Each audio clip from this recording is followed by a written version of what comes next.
Hello and welcome to the Street Crime UK YouTube channel. Please don't forget to like, share, comment and subscribe. Today we take a look at one of the most notorious Scottish gangsters to ever exist in the criminal underworld, and an insight into his time whilst in prison. The story of Jonathan Kelly. Am I doing time or is time doing me? Jonathan Kelly was born in the East End of Glasgow on the 13th of September 1980 to parents Pauline and James Kelly. However, Mr. Kelly was soon parted from his father as he was convicted of murder in 1983.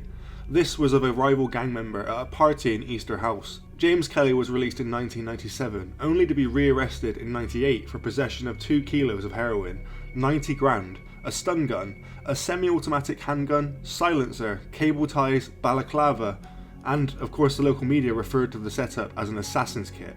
By some stroke of luck, especially with his history, James Kelly had only got 10 years and spent the first 3 of those years in special units in HMP Shotts and HMP Peterhead. He was released in 2005 and, as far as it is known, is still at liberty on a life licence. Mr. Kelly's mum Pauline brought him up after his dad's incarceration. Then they moved to the other side of the city to Pollokshields, where Mr. Kelly stayed until he was 11. Mr. Kelly does not talk to his father. At school, a young Mr. Kelly was suspended for fighting, being expelled from secondary school for assaulting the head teacher. However, Mr. Kelly still managed to leave school with 7 GCSEs. Mr. Kelly then went to stay with his dad's brother in 1992 to 93 at Sandy in South London, Clapham and Croydon. Mr. Kelly had started to go to Chelsea matches with his big cousin and friends to fight fans of other clubs, West Ham, Spurs and Millwall mainly. Every year at Gay Pride, they battered any gay men they could find, and when Mr. Kelly was at football matches, he ended up mixing with the notorious Chelsea headhunters, who were a well-known hooligan firm, who said that they liked Mr. Kelly's ruthlessness. Mr. Kelly was looked on by them as a man who is most definitely game. In other words, Mr. Kelly was not afraid to get stuck into a dangerous fight. Mr. Kelly was also there for pre-arranged fights with other football firms. There was an awful lot of gay bashing back then, it was not just for fun. The Chelsea headhunters had bitter rivalries with counterparts who had followed other London football teams, such as Arsenal, Millwall, Queen's Park Rangers, Fulham, Tottenham Hotspur and West Ham. There was a lot of widespread racism amongst the gang, and many links to various white supremacist organisations, such as Combat 18 and the National Front, and to northern Mr. Kellyish loyalist paramilitary organisations such as the Ulster Defence Association and the Ulster Volunteer Force. Mr. Kelly left home at 15 because he didn't get on with his mum, who now had a 3-year-old daughter, who was his sister Louise. Mr. Kelly is not close to her. Mr. Kelly then went to a hostel called Hamish Allen Centre, and this is where he got involved with the wrong crowd. Mr. Kelly had previously been arrested a few times for assault, but had only gotten fines or community service. His first remand was in Her Majesty's Young Offenders Institution, Longrian, where he was charged with attempted murder in Pollokshields. In March 1997, a fully committed Mr. Kelly had paralysed a guy for hitting his woman, then stabbed him repeatedly with a machete. In May of 1998, Mr. Kelly pleaded guilty, and after 3 weeks of probation reports, he got 3 years probation and 250 hours of community service. The media wrote, "Teenage thug helps a damsel in distress." From his release until 2002, Mr. Kelly was in and out of similar charges, but usually on remand. Mr. Kelly was always found not guilty due to lack of evidence or witnesses being too scared to give evidence. Mr. Kelly's only sentence before this was 15 months for hitting a guy with a chisel. Mr. Kelly's time in YDs was from 97 to 2001, and he was never out of segregation.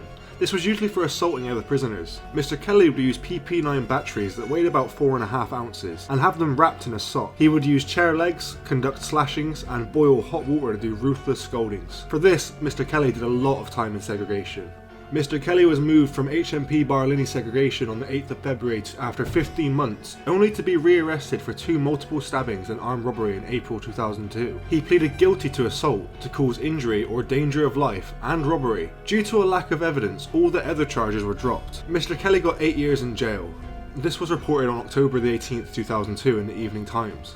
While on remand in HMP Barlinnie, Mr. Kelly told the screws not to put another inmate in his cell or he would be forced to hurt him. They put Mr. Kelly in with a guy 20 years older than him, an Irish guy called Hugh Friel, who was an ex-IRA member. After only a couple of hours of being in the same cell, Mr. Kelly cut his throat and repeatedly slashed and stabbed him. If it hadn't have been for the night prison staff hearing the commotion and running in when they did, he would have died. Mr. Kelly pleaded guilty and got a 5-year consecutive sentence and 5 years extended.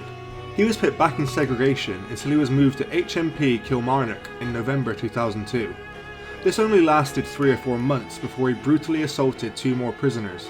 While back in the segregation unit, the officers tried to play mind games and when they could, throw their weight about. So that's when Mr. Kelly started to assault them back. Mr. Kelly attacked 3 prison officers in the space of 3 days. He had taken one of the officers hostage and tried to force them to open another convict's door who had been getting cheeky with Mr. Kelly the night before. Mr. Kelly was going to stab him up badly, however it ended with Mr. Kelly assaulting the officer that he had as a hostage and then him getting rugby tackled by about 20 screws. I think the person he was trying to get to probably got the message though. Mr. Kelly was then moved to HMP Perth and put straight in the segregation unit in October 2003. This is where Mr. Kelly was put on special security measures, or an SSM. This is Scotland's A category, the highest category a prisoner in Scotland can be placed, and usually reserved for the most dangerous people in the country. Mr. Kelly reacted to this by going on dirty protests for months, and also attacking any of the prison officers he saw at any opportunity that he got. As per the requirements of the special security measures, Mr. Kelly was classified as a high risk to the public. He was placed on a list that said that he was someone who might attempt to escape from custody and was required to be observed at 60-minute intervals during each prison officer's patrol period. The prison staff always had strict instructions. When Mr. Kelly's cell door was opened, a minimum of 4 staff must be in attendance at all times, and one of the officers present must be at least a first-line manager. All staff must wear full protective clothing and carry a short shield. Meals are to be issued on disposable plates and bowls, and with disposable cutlery. All meals must be delivered to Mr. Kelly's cell. Within a reasonable period, it was suggested that 30 minutes was more than enough time to eat his food. The staff must then return and remove all plates and cutlery that had been issued from the cell. Breakfast issue cereal and jam with no preference. All other meals as per prison menu. Every member of staff was told there can be no exception to these directions. There must also be a pre-arranged spokesperson. Only the spokesperson was to communicate with Mr. Kelly, and the spokesperson was to control the content and duration of any communication. Spokespersons are also to change routinely and regularly. Mr. Kelly was given 5 months, 6 months, 19 months, 4 months and 3 years, which were all to run consecutively for assaults on staff in HMP Shotts, Glenoakhill, Edinburgh, Barlinnie and Addywell. Mr. Kelly was also given 5 years in jail and 5 years extended licence for cutting his cellmate's throat. Mr. Kelly had 7 High Court trials, but only 3 of them had ended with convictions. In May of 2006, Mr. Kelly had stabbed a first-line manager in the eye at HMP Shotts in the segregation unit. The officer was an ex-heavyweight boxer who was notorious in the jail for his violence on prisoners. The officer has since been sacked for another serious assault on a prisoner. In September 2008, Mr. Kelly had again seriously assaulted a prison officer in HMP Barlinnie. The officer, Scott Durnian, was later charged along with 3 other screws for assaulting Mr. Kelly. Scott Durnian was pumped up on steroids and liked to throw his weight about. In the Daily Record on October 26, 2008, an article read, 2 prison officers have been suspended after confidential information was allegedly leaked to a violent inmate. Warden Scott Durnian has been accused of supplying details from a Barlinnie prison computer to knife thug John Kelly.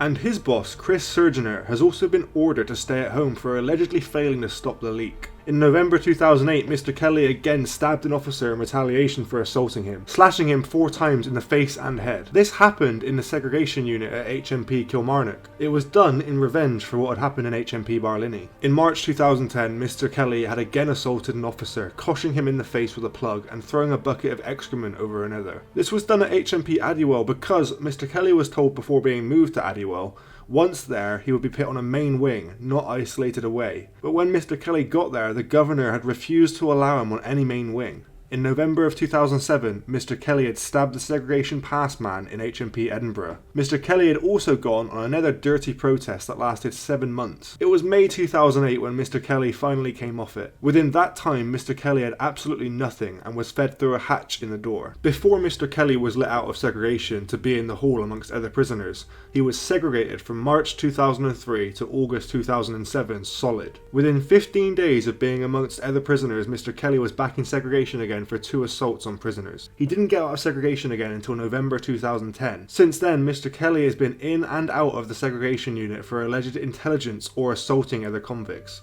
No charges were brought to the court, and there was always suspicion that Mr. Kelly was involved in something. As of writing this letter, the longest time Mr. Kelly was in the main hall or general population was 5 months without incident.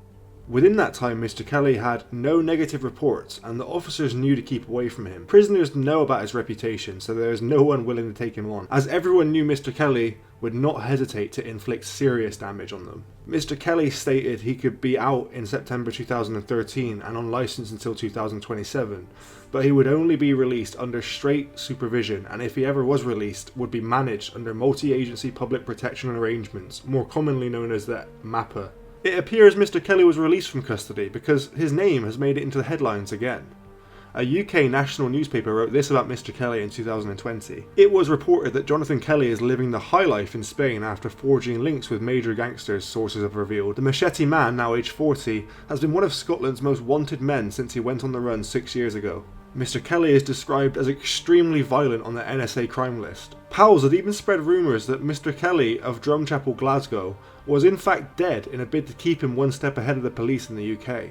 But insiders claim the violent thug, who was last seen in September 2014, was smuggled out of the country and is now mixing with crime bosses at luxury hotspots on the Costa del Sol. A gangland source said that it's one thing to get out of the country and hide, but to stay hidden for 6 years isn't easily done.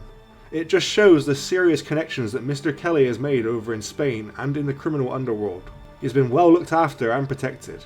Mr. Kelly received sentences in excess of 16 years for a series of attacks between 2002 and 2010, including one with a machete that left his victim paralysed. But Mr. Kelly had broken his very strict bail conditions and had fled the country shortly after being released from Low Moss Prison in Bishopsbriggs near Glasgow in 2014. He now faces 10 more years behind bars if caught. But insiders claim Mr. Kelly has indicated he will never return to Scotland and plans to stay at his Spanish hideout. The source added that he knows if he's caught he's going back to jail for a long stretch, so he'll not come home. That's why the rumour was spread that he was dead, so that police would stop looking for him. Mr. Kelly remains on the National Crime Agency's most wanted list, where he is described as extremely violent. Mr. Kelly is also said to pose a high risk to police and the public. Police Scotland vowed to continue their hunt for Kelly. A spokesman said that he has been unlawfully at large for 6 years after being seen following his release from prison. His licence was revoked after he failed to comply with imposed conditions. What are your opinions on the crime committed by Mr. Kelly? If you were put in a situation like Mr. Kelly's, would you go on the run from the police, leave your old life behind, all your family and friends, or would you hand yourself in to do your time and end up back in the segregation unit alone for years, possibly to never be released? Let us know what you think in the comments down below, and until next time, stay safe.